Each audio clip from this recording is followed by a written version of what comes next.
Okay, good morning students. Today we are going to see about unit commitment problem.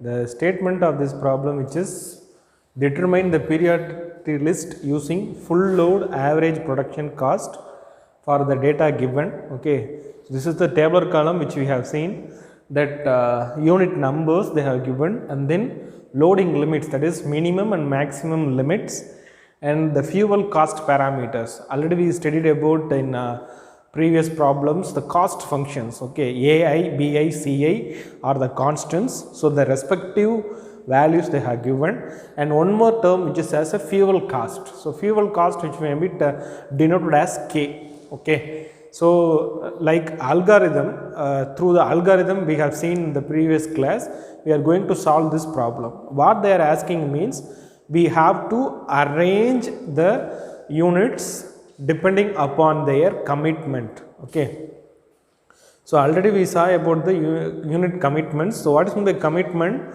That particular unit has to be engaged fully. Okay, after that only the remaining units we have to be consider. So likewise, first step is what? That is, we have to make the heat curve equation. Okay, so this is the, in some problem they will directly give the heat curve equation. So here we are going to write it from the given data. Okay, so this is the heat function can be represented as H.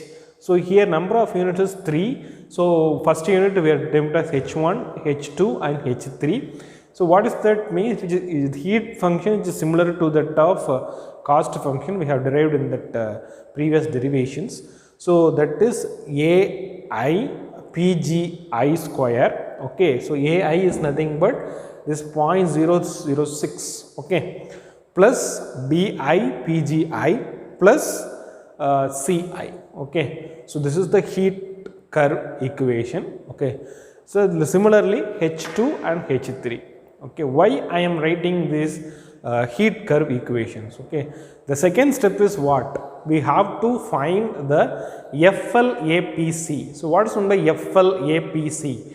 Full load average production cost. So that's only the question I have underlined that first letter. Okay, so that is full load average production cost. Okay, in order to provide the demand, how much cost it will take, that's the concept here. The formula which is used in the algorithm, which is that FLAPC, which is equal to K into HPG divided by PGI. Okay, that is meant here we are going for first unit, so that's why I have written in the suffix as 1. Okay, FLAPC 1, which is equal to K1 H1 PG1 divided by PG1. So where we have to substitute the value means PG1, which is equal to PG1 max. Okay, so while I am substituting the values, so all the data are from that value. So here what is the K? K is means the fuel cost. So fuel cost is 1.1. So I have represented as 1.1, and remaining AI, BI values. Here PG1 is maximum value. PG1 is what? That is PG1 maximum value is 400.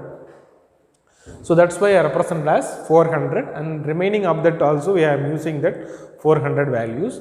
So FLAPC 1, which is we are getting as 11.99. Okay. Similarly, we have to calculate for FLAPC 2 as well as FLAPC 3. Okay. So I have find out that the formula K2 H2 PG2 divided by PG2, where PG2 is the PG2 maximum value. Okay. So then FLAPC 3. So FLAPC 3 means what? K3 H3 PG3 divided by PG3, where PG3 is equal to PG3 max.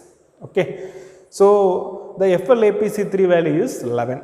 Okay, so we have found out the value of all the 3 units FLAPC. Okay, so next step is what? According to the algorithm, the next step is we have to arrange the FLAPC in the ascending order. Okay, so that's why I have written as priority order. So priority means we have to give the preference to the which unit. Out of 3 units, we have to give which unit has a priority one, which means priority means which unit has to be operated first.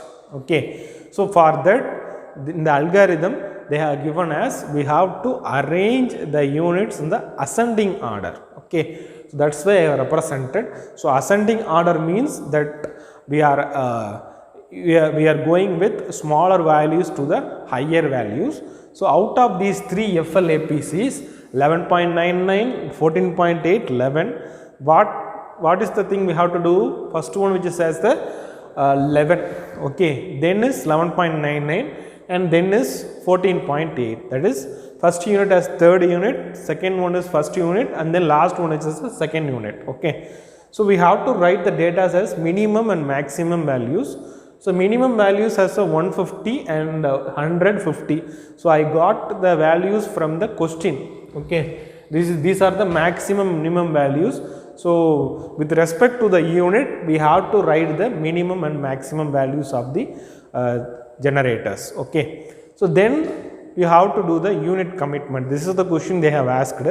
So we have to write the possible combinations of the unit commitments. So we are having 3 units, 3, 1, 2. So first, for example, how we can supply the maximum demand means if we add all the 3 units, all the 3 units means 3, 1, 2. Okay, so all the 3 units means the maximum amount of demand we can supply means 500 plus 400 plus 300, which is totally 1200 maximum of load we can supply. Okay, minimum means minimum of we have to add all those 3 things, we are getting as 300 megawatt. That's why we have represented. Suppose in a, if we are as a control engineer, we have to supply 900 megawatts, that is 1200 megawatt means we have to operate all the 3 units. Okay, then the next combination is 3 and 1.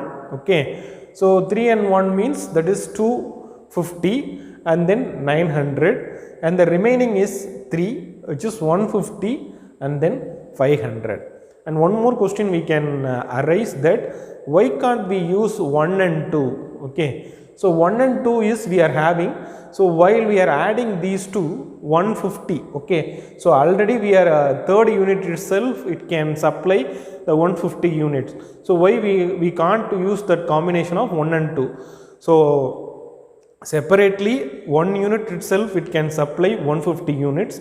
That's why we are not going for that combination 1 and 2. Okay, so we have to think about that, how cost effectively we can utilize the units in order to supply the demand. Okay, that's about this problem. That's the conclusion I have arrived from this sum is what all the 3 units is operated until that the load reaches 900 megawatt. Okay, so until it reaches 900 megawatt, all the 3 units are operated. The second statement what I am raising means the unit 1 and 3 is operating until it reaches the 500 megawatt. And the last conclusion what I have read means if it reaches the 500 megawatt, we are dropping the unit 1. Only unit 3 is operating. Okay, by this way only we can operate the units. Okay, so like that we can but efficiently, that is optimal scheduling of the units can be takes place. Okay, thank you students.